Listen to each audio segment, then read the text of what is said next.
이 8가지 복은 세상적인 복이 아닙니다. 세상에서 주는 재물과 권력과 권세와 그거와는 이 내용 8개의 복 내용 자체가 아주 상반되게 가난한 자가 복이 있다. 심령이 가난한 자가, 심령이 부자가 이 세상은 복이 있고, 이 세상의 복과는 상반된 복임을 우리가 알 수 있습니다. 그러므로 말미암아 이 복은 세상의 복이 아닌 하나님이 주신 복임을 알 수 있습니다. 그런데 마태가 왜 이 8복, 세상의 복과 상반되는 이 8복을 선포를 했을까? 그것을 기록한 목적이 뭘까? 그것이 사실은 가장 중요한 이 마태복음의 핵심입니다. 마태는 유대인이었습니다. 마태는 유대인이었고 세리였습니다. 당시 세리들은 부정부패가 엄청 심할 수밖에 없었던 게 자기 유대인들에게 로마를 대신해서 세금을 걷어서 로마에게는 일정한 금액, 자기가 100만원을 걷었던 200만원을 걷었던 로마에 지급하는 금액은 20만원이면 20만원 이상 거둔 부분은 자기가 다 독식을 했기 때문에 가장 부패한, 그리고 유대인 입장에서 보면 우리가 일제 치하에 있을 때 일본 앞제비 노릇을 했던 친일파와 같은 그런 마태가 이 마태복음을 기록하면서 그 예수님의 가르침의 가장 첫 번째 되는 가르침으로 이 8복을 기록하고 있습니다. 이 8복을 기록하고 있는 목적은 당시 유대인들이 생각한 복의 근원인 하나님을 잘못 알고 있었다. 하나님을 잘못 알고 있기 때문에 너희들이 생각하는 복의 근원인 하나님은 너희가 율법으로 생각하는, 그들이 율법으로 문자적으로 해석하면서도 그것을 전부 다 자기 자신의 유리하게, 그리고 자기들이 앞잡이 노릇을 하면서도, 그리고 세속적인 생활을 하면서도 모든 하나님의 말씀을 자기 합리화시키는 데 사용했기 때문에 마태는 예수님을 만난 후에 그 유대인을 향해서 복음을 선포하는 것이 이 마태복음입니다. 누가는 이방인이었습니다. 그리고 누가는 헬라 지역에 있는 이방인들 그리고 유대인들을 향해서 메시지를 기록했다면, 또한 마가복음은 베드로의 제자였기 때문에 로마를 중심으로 복음을 선포했다라고 볼 수 있습니다. 이 마태복음은 예루살렘에서 그 유대인들, 너희들이 알고 있는 율법이, 너희들이 적용하고 있는 율법이 잘못됐다라는 것을 깨닫게 해주는 5개의 가르침으로 되어 있습니다. 첫 번째 가르침이 5장, 6장, 7장에 기록되어 있는 산상수훈의 가르침입니다. 물론 산상수훈의 가르침은 율법에 대한 잘못된 그들의 해석을 다르게 해주는 가르침입니다. 그리고 두 번째는 10장에 기록되어 있는 제자 훈련입니다. 예수님이 가르치시고 행하신 이후에 그들도 가르치고 행할 수 있도록 제자는 이렇게 살아야 된다 하는 것을 보여주는 게 10장의 내용입니다. 그리고 13장에는 유대인들이 생각하는 천국, 하나님 나라는 이런 것이다. 하나님 나라는, 율법에서 말하는 하나님 나라는 이런 것이다. 그리고 유대인들이 생각한 그 하나님 나라는 잘못됐다라는 것을 가르쳐주는 게 13장의 내용입니다. 18장의 내용은 공동체, 교회 공동체에 대한, 이 기독교 공동체, 기독교 공동체라는 이 공동체는 어떻게 형성되어야 하는지, 그들이 출애굽기 20장에서 23장 19절까지 기록되어 있는 하나님의 율법, 시내산에서 받은 하나님의 율법의 헌장이라면 이 산상수훈과 이 마태가 가르치는 5개의 교훈은 기독교적 헌장이라고 할 수 있습니다. 그리스도인 예수가 이 땅에 온 이후 새 언약의 공동체의 헌장이라고 볼 수 있습니다. 그렇게 해서 18장은 새로운 그들의 율법 공동체라면, 그들이 구약이 율법 공동체라면 신약은 이러한 공동체다. 그리스도인의 공동체는 이렇게 돼야 된다. 율법의 공동체와 그리스도인의 공동체는 같습니까? 다릅니까? 언약의 내용은 같지만 뭐가 다릅니까? 그들이 행함이 다르다. 그들은 하나님의 말씀을 스스로 지키려고 노력하는 게 아니라 예수 그리스도께서 십자가에 죽으시고 그분을 믿음으로 그것을 행할 수 있는 그리스도의 공동체가 되려면 어린아이와 같아야 된다. 이런 게 18장의 내용입니다.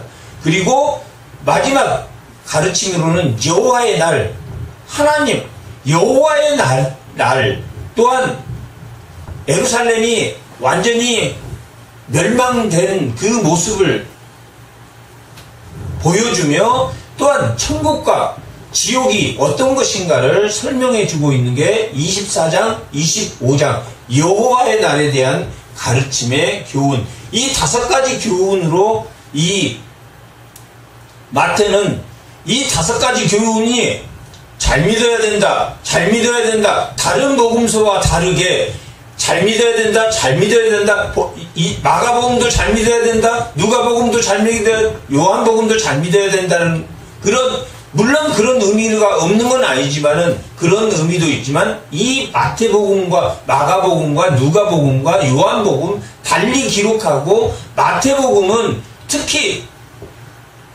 유대인들이 믿고 있는 성경의 해석을 너희가 잘못하고 있다.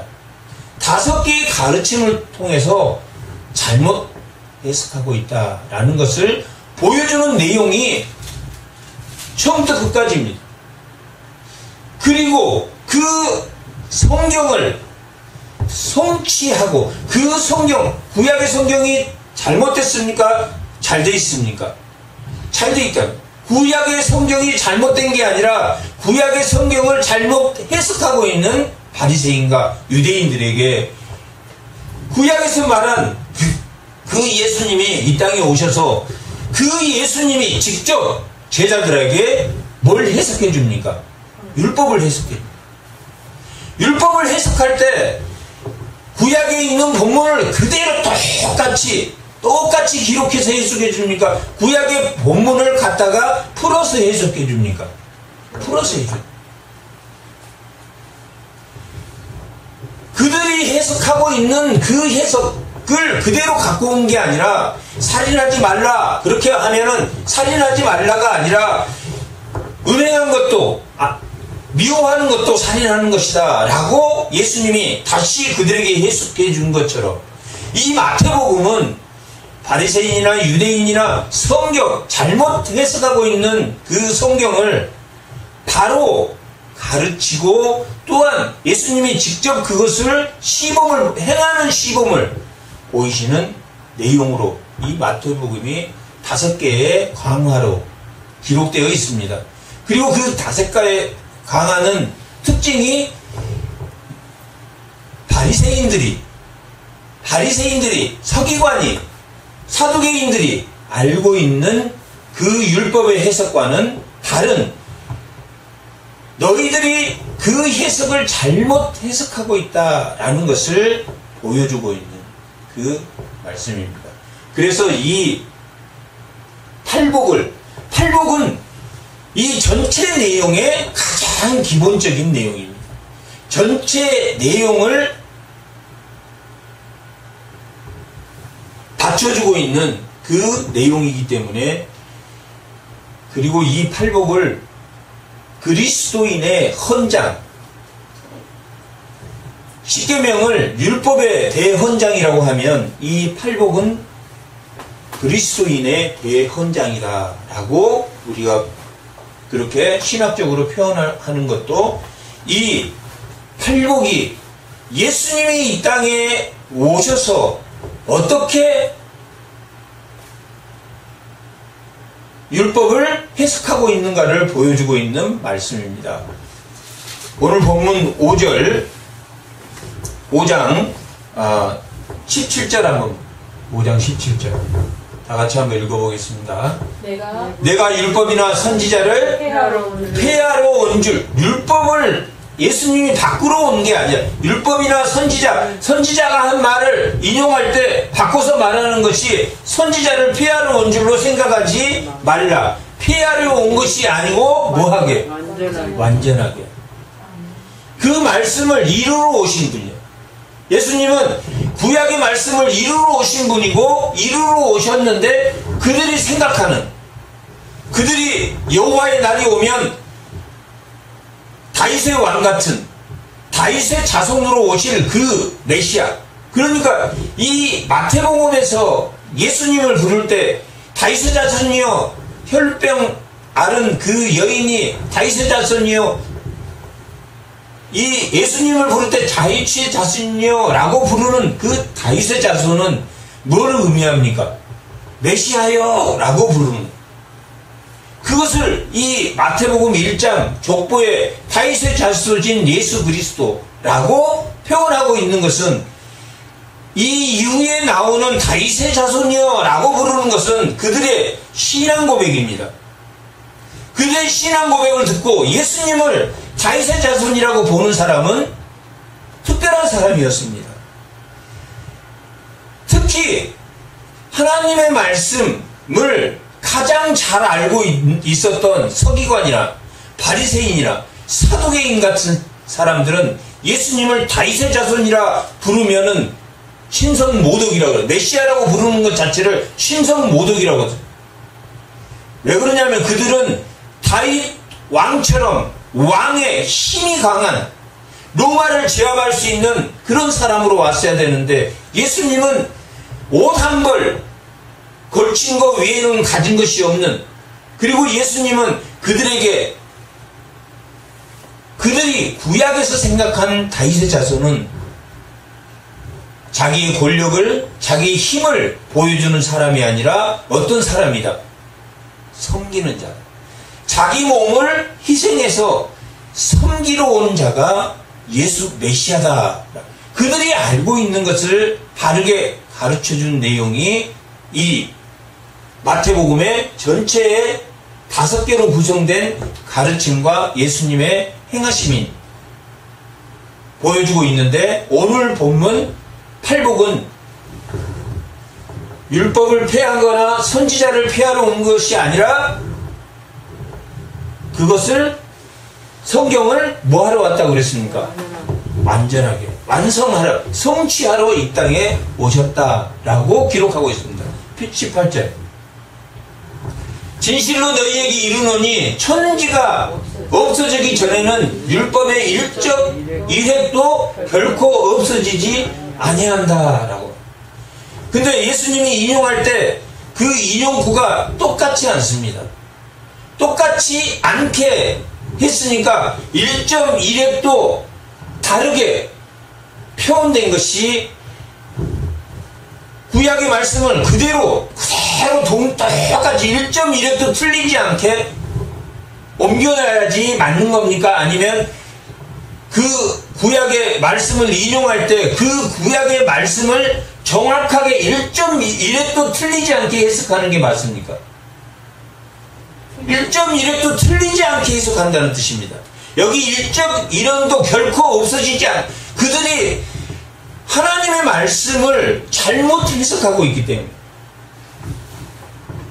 1.1획도 다르게 해서는 안 된다라는 의미, 이 1.1획도 결코 없어지지 아니한다라는 것은 그들이 하나님의 말씀을 왜곡하고 있는 것이 바로 1.1획도 결코 없어지지 않게 해석하기 위해서 예수님이 율법을 설명해 주는 거지.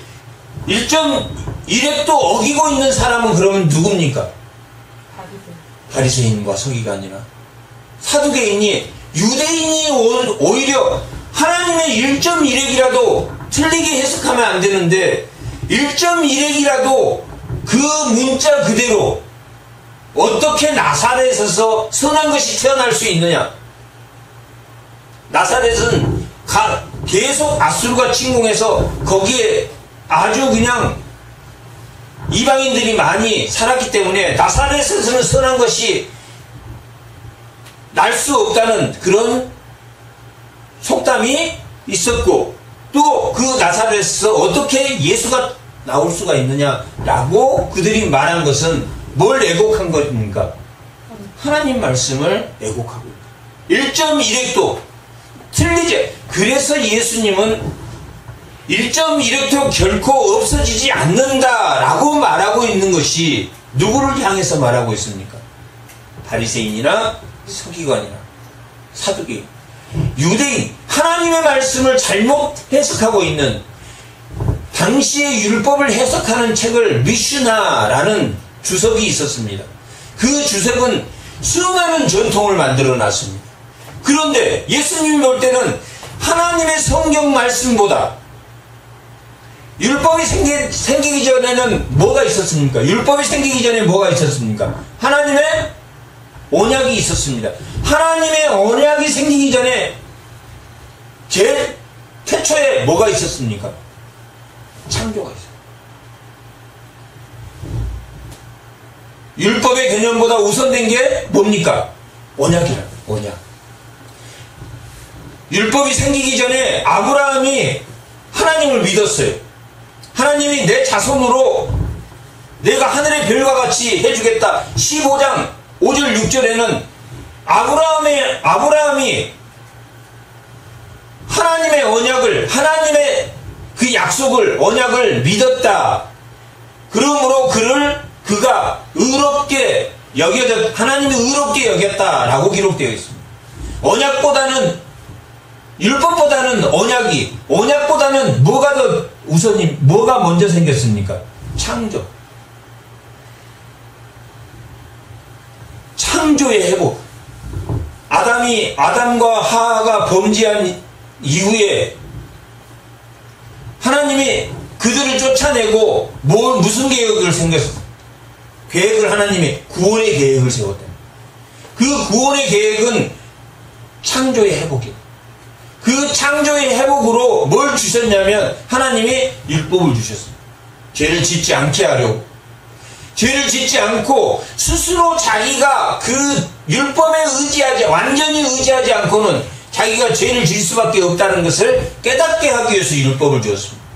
근데 그들은 율법을 뭘로 삼았습니까? 자신의 의로 삼았습니다. 자신의 의로 삼았는데 예수님이 이 땅에 오셔서 그들이 가지고 있는 율법의 의의가 완전한 것이 아니라라는 것을 예수님이 그들에게 설명해 주는 것이 마태복음입니다. 그리고 이 팔복은 그러한 율법이 1.1획도 틀린 것이 없다. 그러나 너희가 뭘 잘못하고 있다? 해석을 잘못하고 있다. 그들이 가지고 있는 율법의 해석책인 미시나가 수만 가지의 전통을 만들어냈다. 그 전통이 무엇보다 앞서냐면은 율법보다 앞서고, 그 율법이 또 무엇보다 앞서냐면은 언약보다 앞서고, 그 언약이 무엇보다 앞서냐면 창조의 질서보다 앞서 있었다. 그래서 이 율법을 예수님이 이 땅에 다시 오시는 것은 언약의 회복이고 율법의 회복이지만 가장 궁극적으로는 무슨 회복입니까? 새로운 창조의 질서. 새로운 창조의 질서. 하나님이 그들을 쫓아내고 아담과 하하를 에덴에서 쫓아내고 다시 에덴의 회복이, 새로운 창조의 질서를 언약보다, 율법보다 언약보다. 그래서 뭐라고 말합니까? 율법에 1.1획도 틀린 것이 없다. 그리고 너희들이 그 율법을 잘못 해석하고 있다. 1.1획도 결코 없어지지 않는다라는 말은 그들이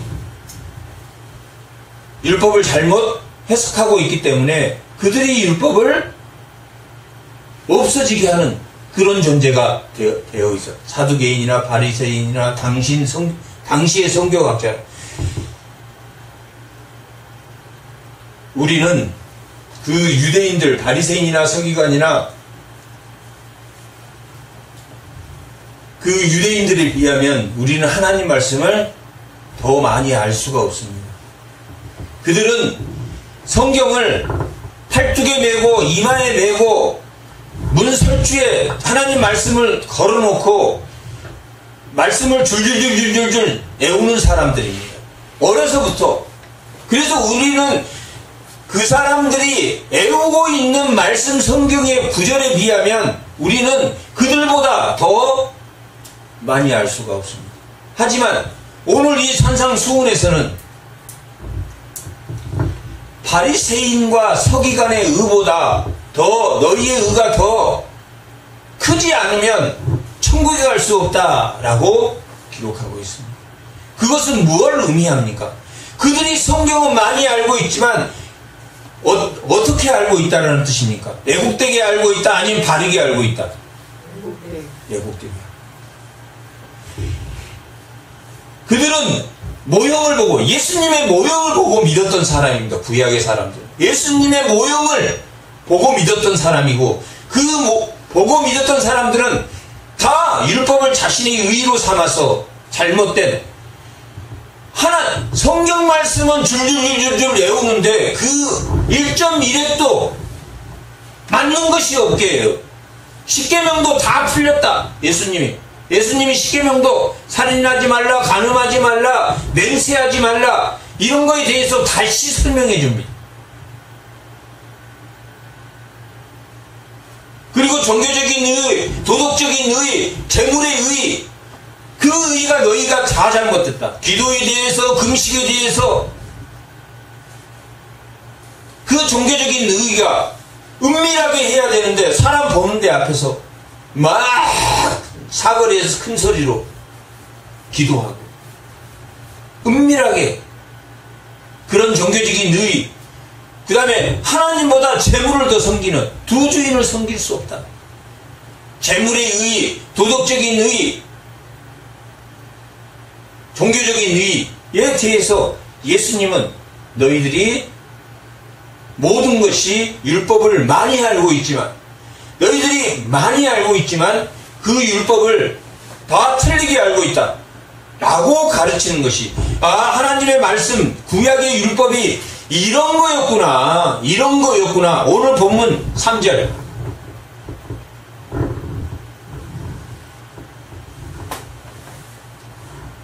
심령이 가난한 자는 복이 있나니 천국이 그들의 것이다.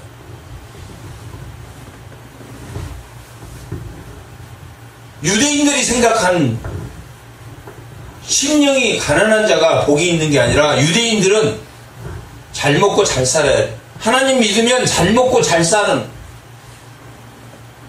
그것이 천국이라고 생각해. 그러니 자기보다 못한 고아나 가부나 가난한 자를 학대하고 핍박하고 야 너희들은 하나님을 바로 못 믿기 때문에 가난하고 그렇게 살아 라고 말하고 있다. 그러나 이 마태복음 전체에서는 바리새인에 대한 설명이 많이 나옵니다. 19장에 보면 부자 청년이 나옵니다. 이 마태복음 19장에 부자 청년이 나옵니다. 부자 청년은 정말 하나님을 11조도 하나도 빼먹지 않고 11조도 정말 꼬박꼬박하고 그리고 집안이 아주 지금으로 말하면 모태신앙에 아주 그냥 부자 청년이니까 부모로부터 물려받은 재물이 많았던 당시 유대 사회는 완전히 부패된 사회라고 봐야 돼요. 왜냐하면 하나님의 분깃이 없었습니다. 완전히 없어져 버린 시대입니다. 남의 분깃을 다 자기 분깃으로 삼고 희년이 돼도 그 땅을 돌려주지 않는 그런 사회가 되어버렸습니다. 그렇기 때문에 부자들은 아주 부자로 살아요. 그러면서 뭘 하겠냐면 나 하나님을 복 받은 사람이다. 부자 청년의 예를 들면 예수님에게 찾아왔어요. 부자 청년.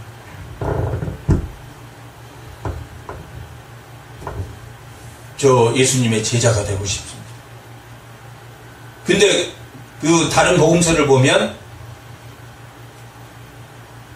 이 마태복음은 관리라고 나와요. 관리. 그러니까 돈도 많고 직장도 지금으로 하면 판검사 정도 되는 아주 젊은 나이에 출세를 해서 관리가 된 그런 사람. 나이 젊은 나이. 그런데 신앙심이 너무 좋았어. 신앙심이 너무 좋아. 그런 사람이 예수님에 와서 예수님 저 11조도 하고 10계명도 정말 저는 잘 지키고 우리 부모는 이런 사람이고 저는 정말 유대 사회에서 내놓을 만한 사람이 하나님 말씀을 순종하고 지금까지 왔습니다. 예수님이 따라가고 싶어요. 그랬더니 예수님이 뭐라 그랬습니까? 내 재산을 다 가난한 자들에게 돌려주고 나를 따르라 라고 해서 그 청년이 돌아갔습니까? 남았습니까? 돌아갔다. 그런데 오늘날 예수 믿는 사람은 그것을 누구에게? 가난한 자에게 주고 예수를 믿으러 나온 사람들이니까 바리새인과 서기관보다 더 의의가 높습니까? 낮습니까? 더 높은 사람들, 예수 그리스도를 믿는 사람들은 예수의 제자가 된다는 것은 오늘 심령이 가난한 사람을 의미합니다. 심령이 가난하다라는 의미는 그리고 그 결론이 뭐냐면 19장 마지막 절 마태복음 19장 마지막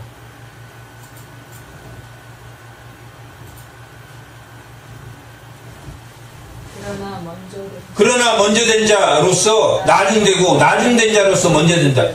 그는 먼저 된 사람입니까? 나중된 사람입니까? 먼저 된 사람이야. 먼저 훌륭한 집안에 관리에 또 믿음이 얼마나 좋아요. 11조 꼬박꼬박하고 믿음이 얼마나 좋냐고. 또 하나님 말씀도 거의 다 외우고 다녀. 그리고 그 사람은 뭐라고 생각하냐면 자기가 부유하게 된 게 하나님에게 복 받았다고. 신약의 바나바는 위로라는 뜻입니다. 바나바라는 선교사가 사도 바울과 같이 선교했던 바나바라는 선교사는 자기 모든 재산을 다 팔아서 가난한 사람들에게 내놨습니다. 아나니아 삽비라는 사람은 그때 자신도 같은 교회의 같은 장로급 사람이었습니다. 바나바가 모든 재산을 내놓으니까 자기도 갔다가 땅 일부를 팔아서 재산을 내놨죠. 모든 공동체에 줬습니다. 그러면서 나도 모든 걸 팔아서 냈다라고 말해요. 그냥 나는 바나바는 모든 걸 팔아서 냈지만 바나바는 나는 일부를 팔아서 냅니다 라고 했으면 죽지 않았을 것입니다. 근데 나는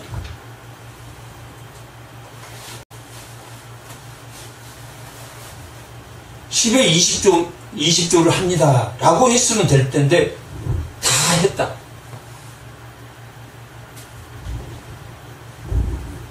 먼저 된 자가 나중 되는. 오늘날 예수를 믿는 사람은 나중 된 자입니까? 먼저 된 자입니까? 나중 된 자.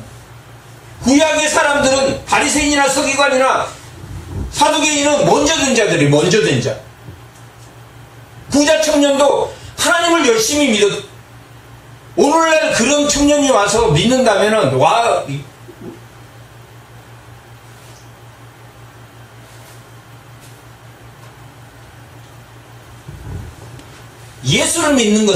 예수를 믿는다는 것은 심령이 가난해서 누구만 의지하는 사람이냐면 하나님만 의지하는 사람. 하나님의 말씀에 절대 순종하는 사람. 자기 의지가 없어. 근데 이 사람은 자기 의지를 보여.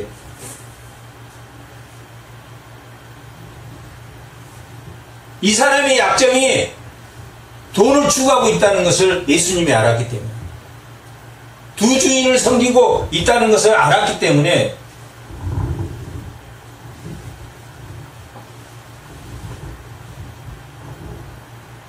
예수님이 먼저 된 자가 나중되고 나중된 자가 먼저 된다라는 것은 너 심령이 가난하지 않아. 너 하나님만 전적으로 의지하는, 오늘날 예수 그리스도인은 어떤 사람입니까? 나중된 자입니다. 심령이 가난해서 된 사람입니다.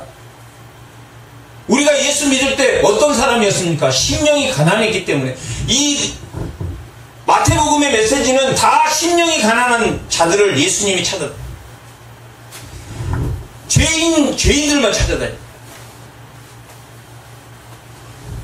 몸이 아픈 자라야지 의원을 찾는 거지. 몸이 안 아픈 자가 예수님을 찾아왔다. 부자가. 그리고 이 19장 다음에는 20장에는 포도원의 주인에 대한 내용이 나옵니다. 포도원 주인은 어떤 사람이냐?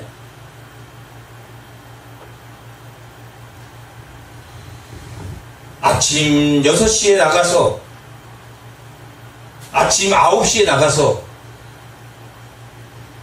일꾼이 있나 없나 보고 데려옵니다.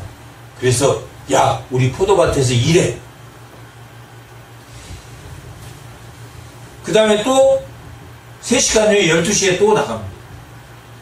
나가서 또 일이 없는 자들, 일을 하고 싶어도 일이 없어서 못하는 자들, 이 원문에 그렇게 기록되어 있습니다.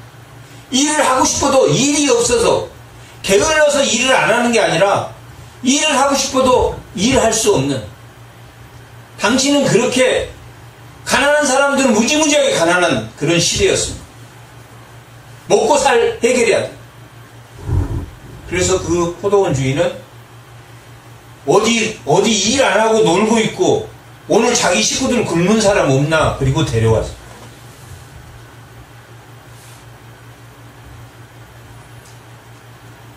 요 12시에 나갔다 또 3시간 후에 3시에 또 나갑니다. 또 나가서 일 없는 사람 온다. 일 없는 사람 없나?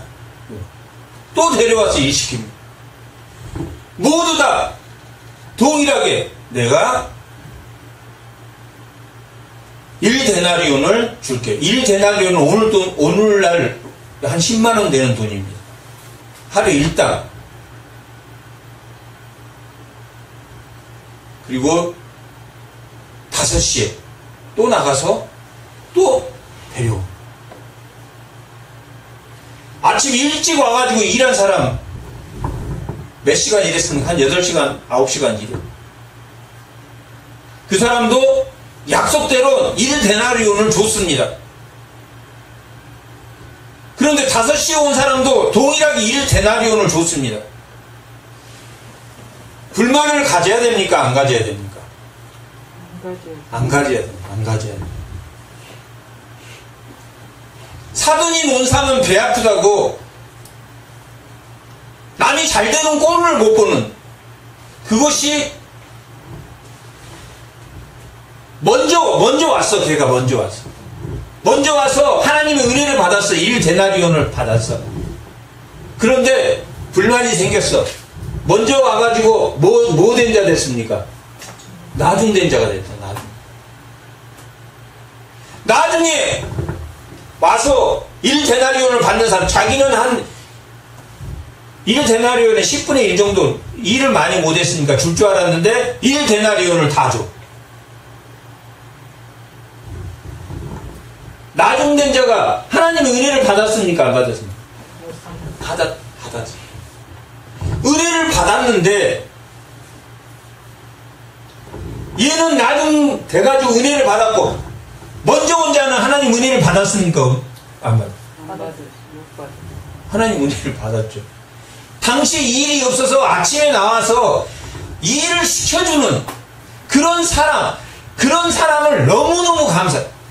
아니, 복권 당첨되는 것처럼 아침에 인력시장에 나가면 아침 새벽 6시 정도 되면 인력시장에 사람들이 많이 나온다 그러니까 하루에 10만원씩 받고 일할 사람이 나오는데, 거기서 100명 나오면 한 5명 일하러 가고 한 95명은 다 집으로 돌아요. 일이 없어서. 그런데 그 5명 중에 걸렸으니까 아침에 일찍 온 사람도 하나님 은혜를 받았어요, 안 받았어요? 받았어요.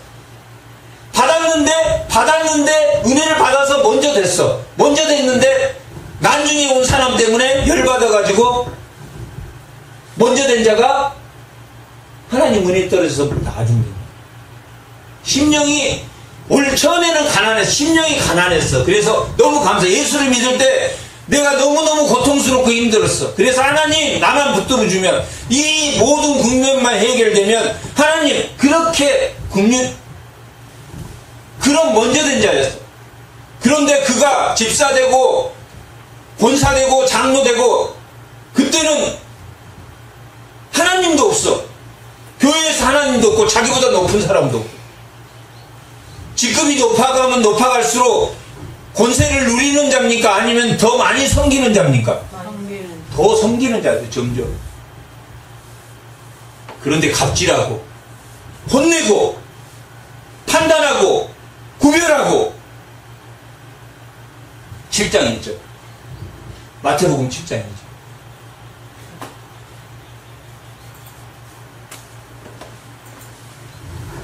비판받지 아니하려거든 비판하지 마라. 이 판단하지 말라면 판단은 재판 말하는 재판. 비판받지 아니하려거든 비판하지 말라. 너희가 비판하는 그 비판, 너희가 비판을 받을 것이다. 판단하지 말라. 누가 판단했습니까? 율법으로 판단했다는 거예요. 율법을 잘못해서 가고 있다라는 것을 바리새인이나 서기관이나 이 사두개인이나 당신 유대사의 그 유대인이 알고 있는 성경에 대해서 말은, 율법은 판단하라고 주는 게 아니다. 너의 죄를 짓지 않으려고 노력하고 하나님을 만나는 통로가 되기 위해서 율법을 준 것이다 라고 이 산상수훈은 뭘 설명하고 있는 겁니까? 너희들이 알고 있는 율법은 틀렸어. 너희들이 먼저 알고 있지만 1.1억도 그 율법이 틀리게 해석해서는 안 되는데, 너희들은 1.1억 그 방향이 목표가 이렇게 있는데 목표를 이렇게 빗나갔기 때문에 율법의 목표에 도달하지 못하고 있어 라는 것을 설명해 주는 것이 무슨 복음이다? 마태복음. 5가지 가르침은 바리새인이나 당시 유대사회에 있는 그 유대인들에게 예수님이 메시아야, 다윗의 자손, 너희들이 그렇게 원하는 다윗의 자손 예수. 근데 다윗의 자손이라고 고백하는 사람들은 다 중풍병자나 혈루병이나 다 죄인들. 그 사람들은 예수를 부를 때 다윗의 자손이요 라고.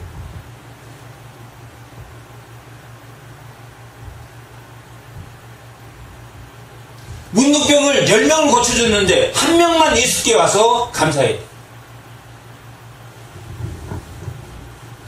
그들은 예수께 은혜를 받았어. 그럼 먼저 된 자가 됐어. 우리도 예수의 은혜 예수의 첫사랑에 울고 짜고 예수님을 믿게 됐다. 울고 짜고 예수님을, 심령이 가난했기 때문에, 너무나 그 현실의 고통 때문에, 너무나 힘들었기 때문에 먼저 됐어. 지금 아침에 9시에 얼마나 운수가 좋아요. 첫 번째로 딱 상처이 돼서 하나님 은혜를 받아서 20장 1절합니다.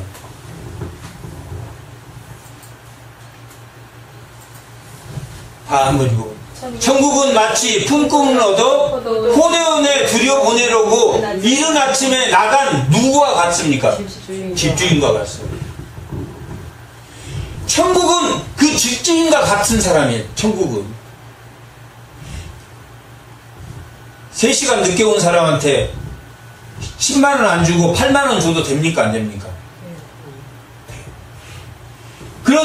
그런데 천국은 뭐냐면 이 사람도 가장으로 보고 이 사람도 한 가정을 지킬 가장으로 보는 거예요.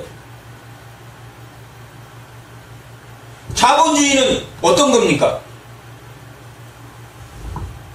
2시간 늦게 오면 2시간 덜 줘요. 공산주의는 어떤 것입니까? 자기들이 더 가져가. 자기들이 더 가져가. 공산당원들이 뒤에서 더 빼먹고 공동으로 분배한다고 하면서 더 당원들이 빼먹어. 천국은 뭐 같습니까? 심령이 가난한.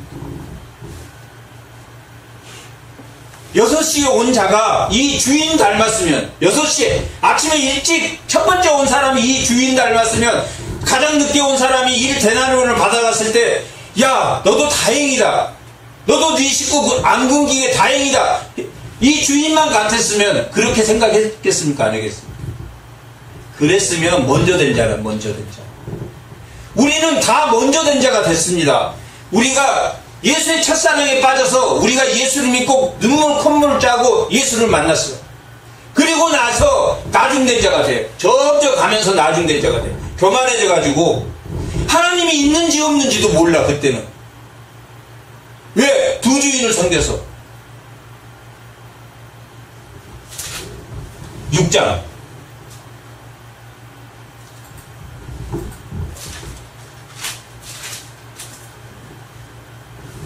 6장 24절 다같이 한번. 한 사람이 두 주인을 섬기지 못할 것이니 혹 이를 미워하고 저를 사랑하거나 혹 이를 죽이시고 저를 경히 여김이라. 너희가 하나님과 재물을 겸하여 섬기지 못하느니라. 두 주인을 섬기지 못해요. 그게 종교적인 의의입니다. 이 종교적인 6장은 종교적인 의의에 대해서 나옵니다. 금식에 대해서, 기도에 대해서, 또한 구제에 대해서 은밀하게 해라. 기도도 은밀하게 해라. 또한 금식도 은밀하게 해라. 그런데 이 바리새인들은 다 자기들을 드러내. 나 이렇게 금식하고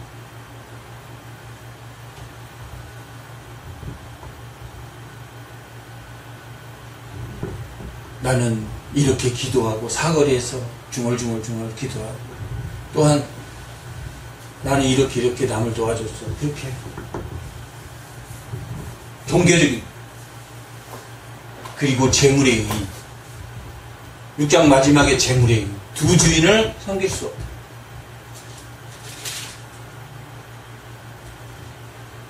이 포도 주인만 닮았으면, 포도원 주인만 닮았으면, 긍휼히 여기는 그 포도원 주인만 닮았으면, 먼저 온 사람, 그보다 좀 12시에 온 자, 12시에 온 자도 입이 이만큼 나와. 그 사람은 그만큼 줬으면 나는 좀 더 줘야 되지 않나? 하나, 똑같이 우리는 이 교회에, 이 몸된 교회에 초신자로 온 자나 마지막에 제일 30년 전에 믿어서 이 자리를 지키고 있는 사람 갔습니까? 안 갔습니까? 하나님의 아들 갔다. 그래서 먼저 온 자가 나중 되지 말아라. 먼저 온 자가 나. 이 바리새인이나 서기관이나 이 유대인들에게 너희들이 먼저 예수를 믿었고 선민이라고 하는 그것이 너희의 신앙을 자랑하고 그 율법으로 사람을 판단하라고 그렇게 하는 것이 아니다 라는 것이 이 산상수훈입니다. 성경을 잘못 해석하지 마 라고 설명해 준 게 1.1획도 잘못 해석하지 마 그 뜻입니다.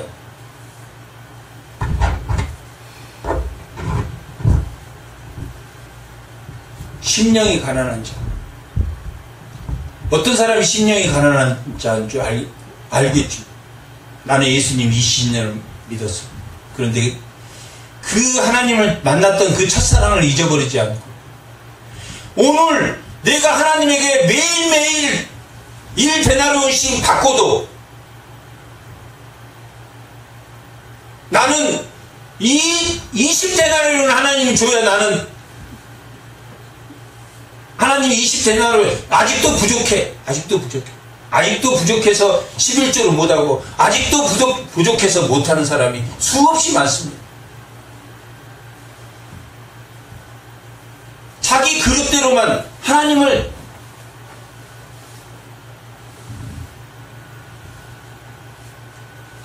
(11조는) 자원제가 아니라 의무제입니다. 의무제. 하나님의 11조는 그냥 하나님의 자녀인 신앙 고백입니다. 신앙 고백. 그래서 레위기가 마지막에, 제일 마지막 장에 11조를 너희가 하나님 앞에 11조를 내는 것이 그 하나님의 자녀들 영원한 기회다 라고 기록되어 있습니다. 레위기 첫 장에는 번제, 생명을 하나님 앞에 내놓고, 마지막 장에는 재물을 하나님 앞에 내놓는 내용으로 되어 있다고 제가 말씀을 드렸습니다. 심령이 가난했으면 그들이 천국을 소유했을 것이다 하는 것이 오늘 이 산상수훈의 첫 번째 내용입니다. 첫사랑을 잃어버렸다.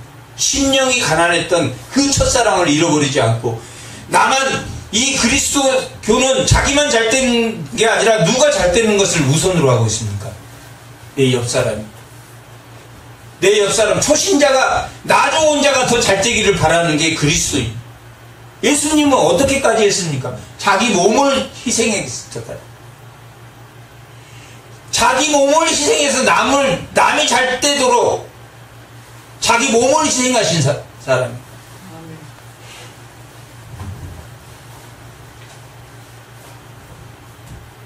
4절, 5장 4절. 심령이 가난한 사람은 그런 사람. 애통한 자는 복이 있나니. 이게 심령이 가난한 게 기본입니다. 기본.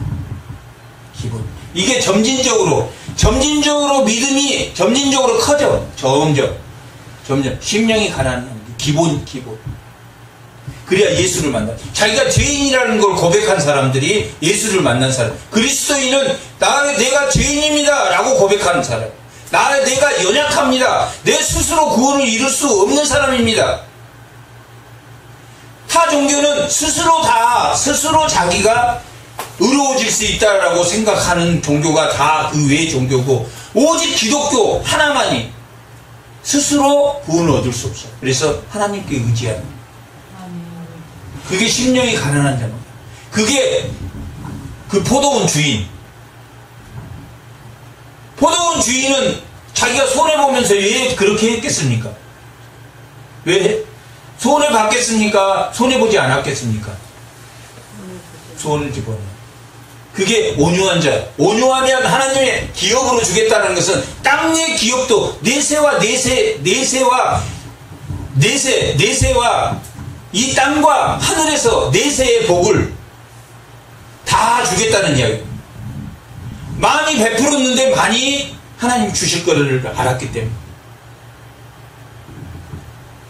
그 19장의 포도원의 주인은, 거기서는 하나님을 의미합니다. 하나님은 그러신 분이다. 그런데 그 자들이, 먼저 와서 일한 자들이 불만을 표시했기 때문에, 이 바리새인 같은 너희들이 정말 하나님을 믿는 자들이냐? 라면서 먼저 된 자가 나중 된다 라고 그 유대 사회를 향해서 예수님이 가르친 내용입니다. 애통한 자는 복이 있나니 그들이 위로를 받을 것이다. 여기 애통은 그냥 자기 슬픔 그겁니까? 아니면 자기가 연약함으로 자기 스스로 구원을 얻을 수 없다고 고백하는 신앙 고백입니까? 자기 스스로. 자기는 아무리 해도 죄가 들어와서 그 죄를 이길 수가 없어. 아무리. 저는 공고한 자로소이다 라고 사도 바울이 자기를 고백한 것처럼, 나는 괴수 중에 괴수, 사도 중에, 성도 중에 가장 작은 자라고 고백한 것처럼, 애통한 자는 자기 죄를 고백한 자. 자기가 죄인인 것을 아는 사람, 애통한 자. 자기가 죄인인 것, 자기가 연약해서 하나님을 의지할 수밖에, 자기는 의지할 존재가 못 된다는 것을 아는 자들이 애통한 자입니다. 기본적으로 애통한 자는 뭘 가지고 있어야 됩니까? 심령이 가난해요. 나중된 자가 된다는 것은 자기 의가 생겼다는 얘기예요. 먼저 된 자가 나중되었다는 것은 하나님 전적으로 처음에는 하나님을 의지하다가 처음에 와가지고 너무 감사 주인이 그러다가 나중에 세상의 가치로 자기 머리의 가치로 생각해 보니까 억울하거든. 그러니까 기본적으로 애통한 자는 심령이 가난해야 애통합니다. 심령이 가난하지 않은 자는 애통할 수가 없어. 심령이 자기 죄를 고백할 수가 없어. 그래서 부자는 어디에 들어가기보다 더 어렵습니까? 낙타가 바늘귀에 들어가는 것보다 부자가 천국에 들어가는 것이 어렵다고 말하는 이유는 뭐냐면 심령이 가난하지 않아서 애통하지를 않아. 자기 의에 가득 차가지고 자기가 연약하고 자기가 억울한 일 당한 것만 애통해. 억울한 일 당했다는 것이 아니라 자기 죄에 대한 고백입니다. 자기 연약함에 대한 고백입니다. 스스로 구원할 수 없다는 고백입니다. 그래야지 누구의 이루를 받습니까? 하나님의 이루를. 자기가 부족한 것을 고백해야지, 전적으로 하나님 의지해야지 하나님에게 이루를 받는다. 이럴 때는 자기 의를 했다가, 이럴 때는 아쉬울 때는 하나님 찾았다가, 양다리 계속 거쳤다가, 이거 뭐 좀 주면은 하나님 복 줬다 그러고, 하나님 복 줬다고 하는 사람들은 자기가 늘 부족해요. 그 포도원 주인 같아. 남을 긍휼히 여. 이렇게 애통한 자는 온유함으로 복을 받는다라고 기록합니다. 이 온유함은 또 어떤 걸 의미하냐면 순하고 착하고 야 사람 보기에 참 저 사람 품성 좋게 생겼다 그런 뜻이 아닙니다. 저 사람이 야 참 온유하게 참 선하게 생긴 것이 그런 뜻이 아닙니다. 이 온유하다라는 말은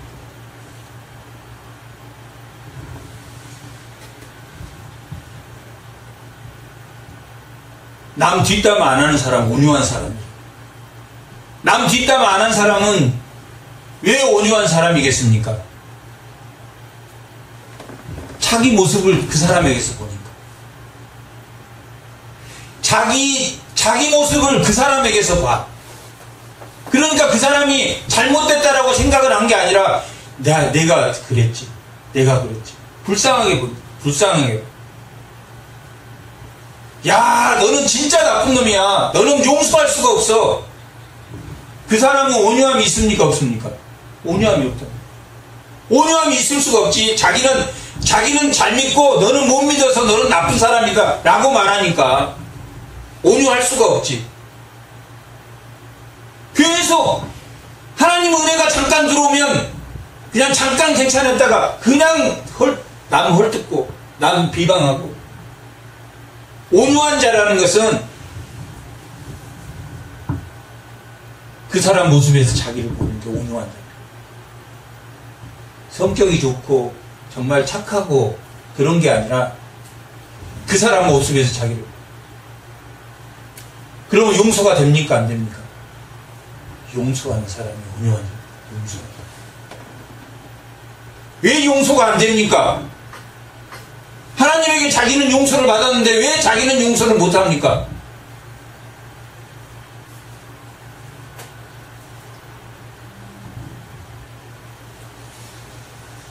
그게 온유한 자입니다. 온유한 자는 복이 있나니 그들이 땅을 기업으로 받을 것이다. 이 땅에서 하나님 나라를 맛볼 수 있다. 이 땅은 이 물질적인 땅도 그 온유한 자가 물질적인 땅도 하나님 받는다는 거예요.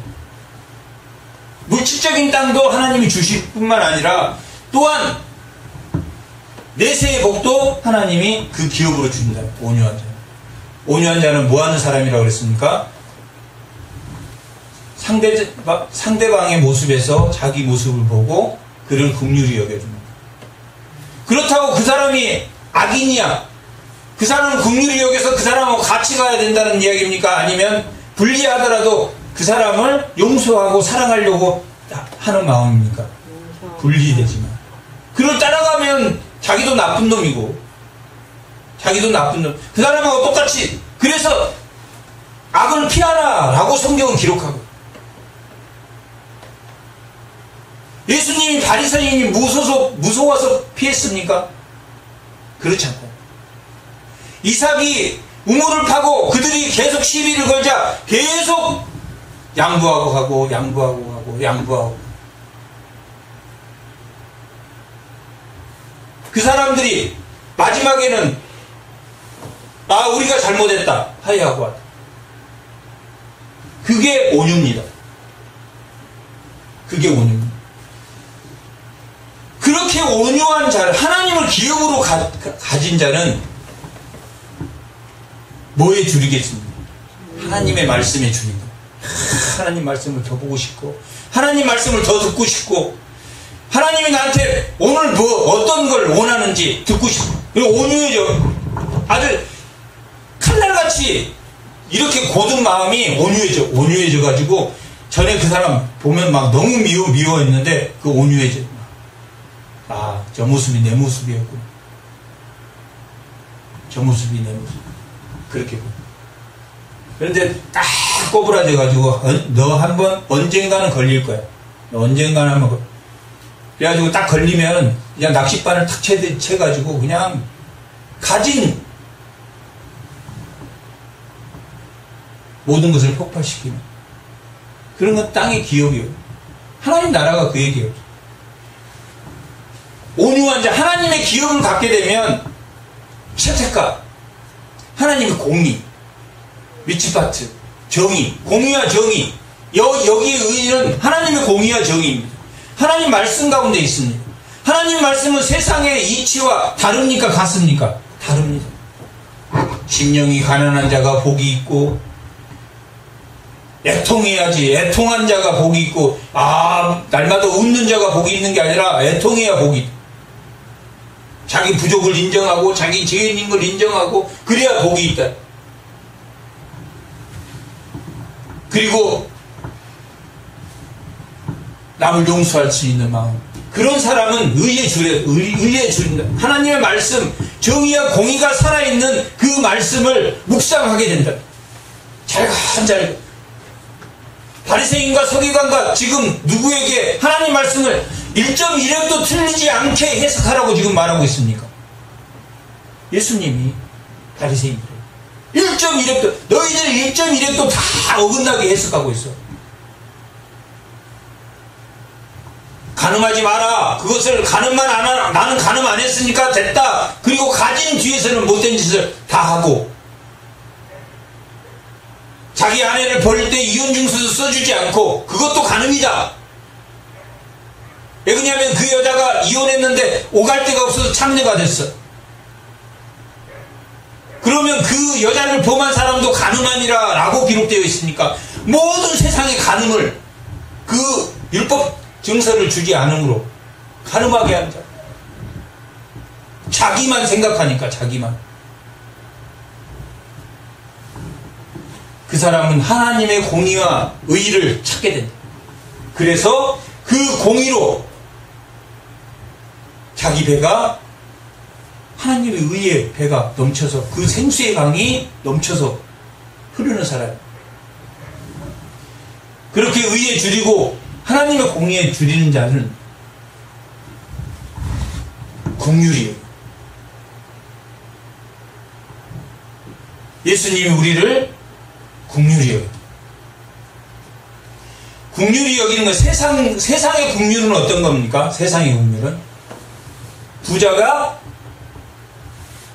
부자가 약한 자에게 잘해주는 것이 긍휼입니다. 세상의 긍휼, 세상의 인애, 사랑은 있는 자가 없는 자에게 나눠주는, 하나님의 긍휼은 다릅니다. 있는 자가 종이야. 있는 자가 종이야. 있는 자가. 예수님은 이 만물을 만드신 분이 아니야. 예수님이 우리를 긍휼히 여기셨어. 가지고 있는 사람이 더 많이 가지고 있는 사람이 더 적게 가진 사람을 뭐 해주는 거? 섬겨. 자기는 종이고 더 가난한 사람이 주인이야. 여기서 말하는 긍휼은 의에 줄이고 목마르고 하나님 율법을 바로 알게 되면 하나님의 공의와 정의, 구약에서 말하는 하나님의 공의와 정의를 알게 되면 높은 자가 종이 된 모습, 종이 돼서 예수님이 종의 형태로 이 땅에 오셨다. 그래서 존귀하게 됐다. 이사야 53장에 보면 예수님은 흠모할 것이 없는 모습으로 오네. 종의 모습으로 와가지고 자기가 모든 권력과 힘을 다 쥐고 있으면서도 섬겨. 자기 목숨까지 섬겨. 우리나라 제일 부자가 누굽니까? 삼성의 오너가 제일 부자라면 그 사람이 가난한 사람들을 섬겨. 그게 긍휼이에요. 예수님이 말하는, 성경이 말하는 긍휼은 높은 자가 종이 되어서 낮은 자를 섬기는 것이 긍휼입니다. 인애고. 세상의 인애는 뭡니까? 바리새인들의 인애는 뭐라는 이야기입니까? 자기가 높은 사람이에요. 구제할 때 남들 보면서 옛다 가난한 고아 그 가부에게 나눠주는 바리새인들도 가난한 구제를 해요. 종교적인 의에 의해서 정기적으로 구제를 하는데 어떤 입장으로 구제를 합니까? 주인 입장에서. 근데 율법이 너희들이 긍휼이라는 것이 너희들이 하나님의 헤세드는 높은 사람이 낮아져서 고아를 주인으로 섬겨요. 고아를 주인으로 섬겨. 그런 사람은 뭐가 의에 줄여야지만이 그렇게 행동할 수 있죠. 하나님 말씀을 바로 해석해야지만이. 하나님 말씀을 바로 해석하지 않는 사람이 어떻게 저 사람은 나보다 못한 사람이야. 나보다 더 가난하니까 내가 도와줘야지. 그게 아니에요. 오른손이 한 걸 왼손 모르게. 불쌍하잖아. 불쌍한데 내가 너를 도와준 게 아니라 그냥 섬기듯이. 정말 그걸 배려라고 합니다. 배려. 남의 죄를 지적해가면서 그것을 오픈해서 그런 게 아니라 바리새인들이 그래요. 바리새인들. 하나님의 말씀을 잘못 해석해서 그런다. 감춰주고 숨겨주고 온 동네방네 다 소문내고. 세상 긍휼이 그냥 가난한 사람에게 접선해주는 그것이 긍휼이 아닙니다. 자기가 많이 가지고 있으면서도 그걸 종의 입장으로 베풀어주는, 그게 긍휼입니다. 그런 자를 우리가 그런 마음을 예수님 닮은 사람, 의에 줄이고 목마른 자가 예수님을 닮아서 이렇게 긍휼을 베풀면 그 사람은 마음이 청결한 자가 복이 있는 하나님을 볼 것이다.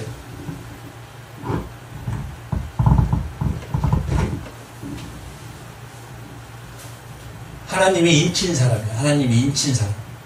인친 사람인 예수 그리스도께서 깨끗이 한 자. 복이 있나니 하나님을 만날 것이다. 하나님과 동행할 것이다. 하나님을 동행한다는 거예요. 이게 점진적으로 점점 커집니다. 심령이 가난한 자, 애통한 자, 온유한 자, 의에 줄이는 자, 긍휼히 여기는 자, 정결한 자.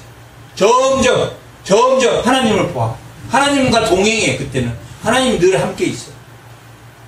그래서 두렵지 않아. 그게 마음에 청결하다.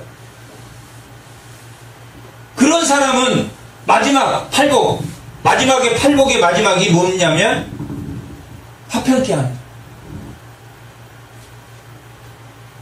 아니 이게 7번째. 화평케 하는. 하나님을 볼. 하나님과 동행하는 자는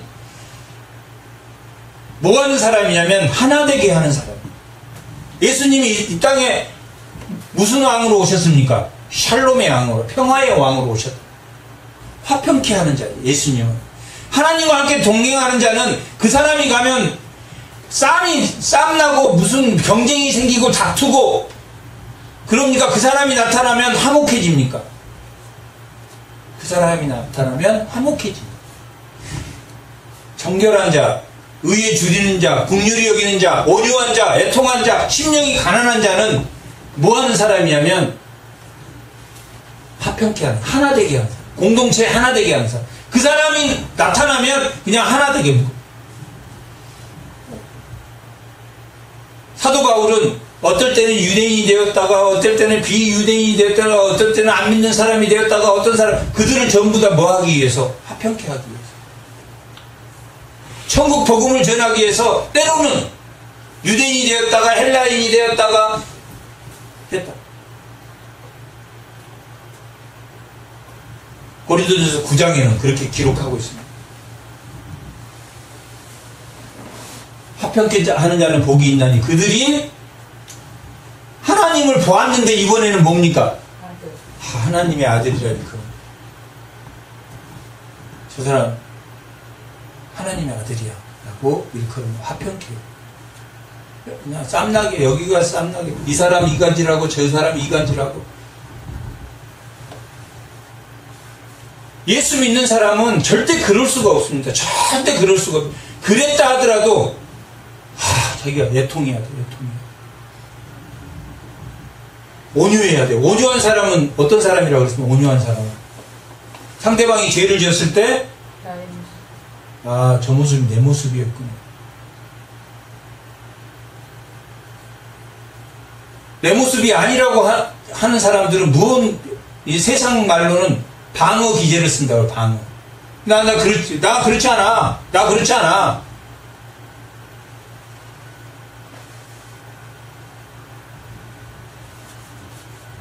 너 말한 거 틀렸어. 너 말한 거 틀렸어. 이렇다는 거. 그냥 내 모습에도 저런 모습이 있나 보다. 그리고 긍휼히 여겨줘. 온유한 모습. 화평케 하는 자예요. 결국 평화를 이루는 자. 평화를 이루는 샬롬의 왕 하나님 아들이라고. 마지막 8번째. 의를 위하여 핍박을 받는 자는 복이 있나니 천국이 그들의 것이다. 의를 위하여 이제는 마음이 흔들린다, 흔들리지 않는다. 흔들리지 않는다. 하나님의 소망이 있기 때문에. 지금 받는 이 핍박보다 나중에 올 하나님의 그 영광스러운 그 복을 마지막 팔복은 아는 사람이에요. 팔복은. 뒤집혀지질 않아.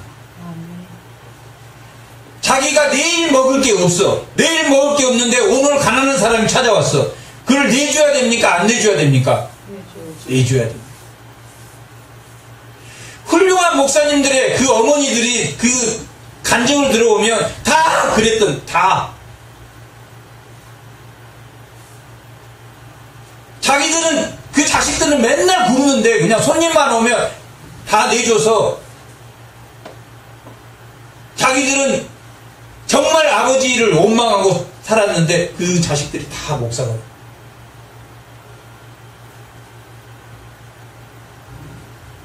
왜? 복을 줄 건 아니까. 하나님이 복 줄 걸 아니까.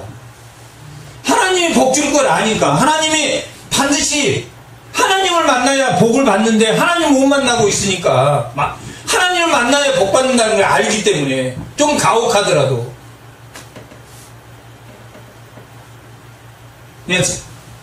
그냥 세상적인 긍휼로 여기다 사람 바보 만들어. 결국 아무짝에도 쓸데없는 사람. 인간이 그렇습니다.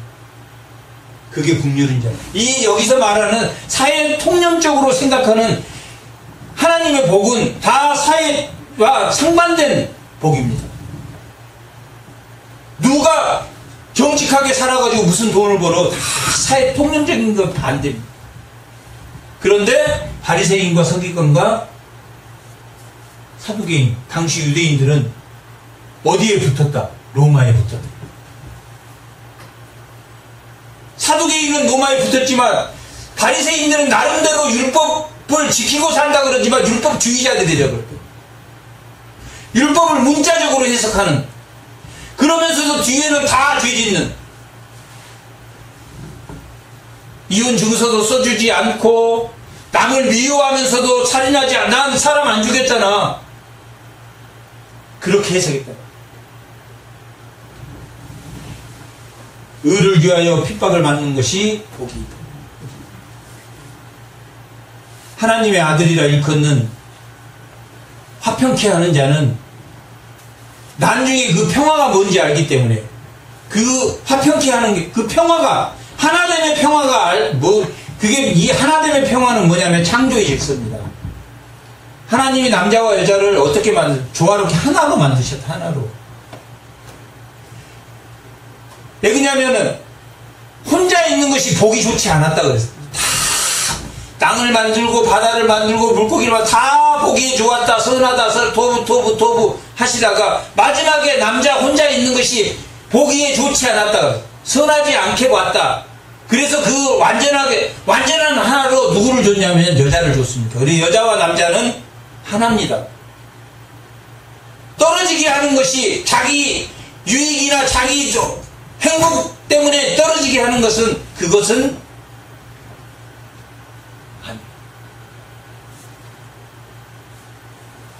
왜 참아냅니까? 의를 위하여 핍박을 받아도 못 참는다. 다가올 하나님의 다가올 소망이 있기 때문에 긍휼히 여겨. 그 다음에 온유해, 자기가 예수님에서 온유해져서 그냥 불쌍하게. 그러면 이 땅에도 기업이 있고 어디에도, 하늘에도 기업이 있다. 하나님의 분깃을 받는다. 온유한 자는 분깃. 온유한 자는 착하고 순하다는 뜻이 아니고 뭐 한다? 용서할 수 있는 사람, 온유한 자. 자기 모습을 보고 상대방. 그래서 사도 바울은 날마다 죽노라. 자기를 날마다 쳐서 죽노라. 매 순간순간 다른 사람에게서 자기의 모습을 보고 긍휼히 여겨야 돼.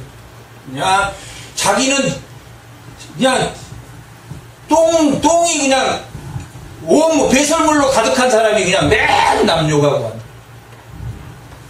온유할 수가, 하나님의 기업이 있을 수가 없다. 나로 말미암아, 의를 위하여 나로 말미암아. 이 의인은 누굽니까? 예수님이란 말이에요. 여기 단어가 같습니다. 의를 위하여 나로 말미암아. 예수님을 위하여 핍박받는 자는 복이 있나니, 나로 말미암아 너희를 욕하고 박해하고 거짓하고 너희를 거슬러 악한 말을 할 때에는 너희에게 복이 있나니. 박해를 받아도 행복해. 왜? 다가올 하나님의 나라를, 그 소망이 있기 때문에 어떤 것도 용서가 되고, 어떤 것도 그냥 품어줘, 어떤 것도 사랑으로 받아줘. 저 사람이 예전에는 뭔만 하면 아니다 하더니 조금 실수해도 아무 대꾸 안 하고 그냥 그냥 그 말이 맞다는 게 아니라 긍휼히 여겨주는 거예요. 긍휼히 여겨. 불쌍히 여겨줘. 기뻐하고 즐거워하라. 하늘에서 너희의 상급이 크냐. 하늘에 너희의 상급이 크니까 기뻐하고 즐거워해. 핍박을 받아도 심령이 가난하고 애통하고, 세상적으로 좋은 게 하나도 없어. 심령이 가난하고 애통하고 온유하고 의에 줄이고, 맨날 성경 말씀 봐야 되고, 성경 이게 맞는 저게 그 해야 되고, 의에 줄이고, 그 다음에 긍휼히 여겨야 되고, 그 다음에 긍휼히 여김으로 정결해져야 되고, 정결해짐으로 화평케 되고, 화평케 된 다음에 뭡니까? 의의 핍박을 받아요. 마지막에는 의에 줄인 자가 마지막에는 의의 핍박을 받아요. 여덟 번째가 마지막에 의의 핍박을 받는 자. 의의 핍박을 받아도 괜찮다? 괜찮지 않다? 괜찮아. 괜찮아. 의의 핍박을 받아도 의의 핍박을 얼마나 많은 사람이 받고 살겠습니까?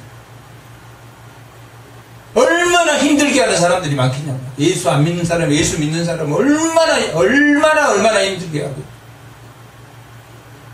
정말 하나님 말씀을 조금 들었으면 이 부분만, 근데 그 부분 또 상대방이 예수 믿어가지고 양보해줘도 그 양이 안 차요. 인간이 그렇게 돼 있습니다. 나는 믿는 사람만 하고 결혼해가지고 믿기만 하면은 그 사람 업어주겠다고 해도 믿는 사람이 조금 실수하면 온유한 사람이 못 돼. 온유한 사람이 돼야 돼. 그 모습에서 자기를 보고 긍휼히 여기지 못합니다. 그런데 이 상반된, 세상의 원리와 상반된 이 상반된 이치에도 뭐하고? 기뻐하고 즐거워하라. 뭐가 크니까? 내세의 상급이 크니까. 흔들리잖아요. 지금 누구에게 말하고 있습니까? 제자들을 앉혀놓고 유대 사회를 향해서, 바리새인들을 향해서 예수님이 말합니다. 이 하나님의 말씀을, 하나님의 율법을 잘못 해석한 놈들아, 독사의 자식들아. 예수님이 오직하면 독사의 자식이라고. 유대인들 하나님 말씀을 줄줄줄 외우는 그들에게 독사의 자식이라고. 하나님 말씀 줄줄줄 외우고 하나님 말씀 안 지키는 사람보다 하나님 말씀 몰라도 하나님 말씀에 순종하려고 하는 사람이 나중된 자다. 그것이 오늘 팔복. 먼저 믿는 선민이라고 하는 유대인에게 하나님이 말하고자 합니다.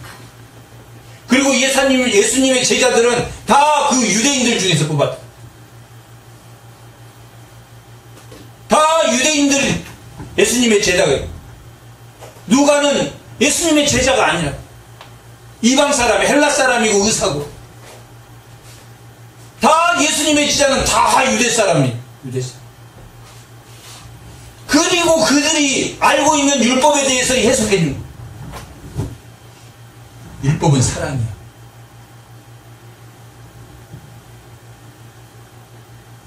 정말 세상의 권세를 다 가지고 있는 자가 종이 돼서 섬겨. 그게 성경이 말하는 헤세드야. 배부른 사람이, 보아스가 루세게 하는 게 헤세드. 많이 가지고, 그것도 모함 여인이야, 모함 여인. 사랑하는 게 하나님의 헤세드. 이 팔복은, 이 마태복음, 이 신약성경에, 신약성경, 기독교인의 이게 법령이다. 그렇게 말하고. 그리스도인의 법령이 이 팔복이다. 구약의 법령이 뭡니까? 20장에서, 출애굽기 20장에서 23장까지 나와 있는 십계명이 구약의 법령이라면 이것은 신약의 법령. 새 언약의 법령이 이 팔복입니다. 그리스도인이 그리스도인이라는 것. 구약의 모형적인 예수님을 보고 믿었지만 참 예수님이, 모형인 예수님이 실체로 오셔서 자기의 모습을 팔복으로 설명해 줍니다. 구약에서는 모형으로만 봤어요. 이렇게 포장이 하나 있고 이렇게 있으면 포장의 그림자로만, 이 그림자를 보면서 이렇게 생겼겠다 했는데, 예수님이 직접 실체로 와가지고 그 해석은 이런 거야 하고 지금 해석해 주는 게 팔복입니다. 유대인들. 그리스도인, 나를 믿는다는 것은 이런 마음을 가지고, 이런 변화가 있어야 돼, 이런 마음을 가져야 돼 라고 설명하는 게 이 팔복입니다. 팔복을 누리고 그 팔복을 신고 자라게 하시는 그 하나님에 맡겨서 그 팔복이 자라는 모든 성도가 되시기 바랍니다. 잠깐 기도하겠습니다. 하나님 아버지, 은혜에 감사합니다. 우리는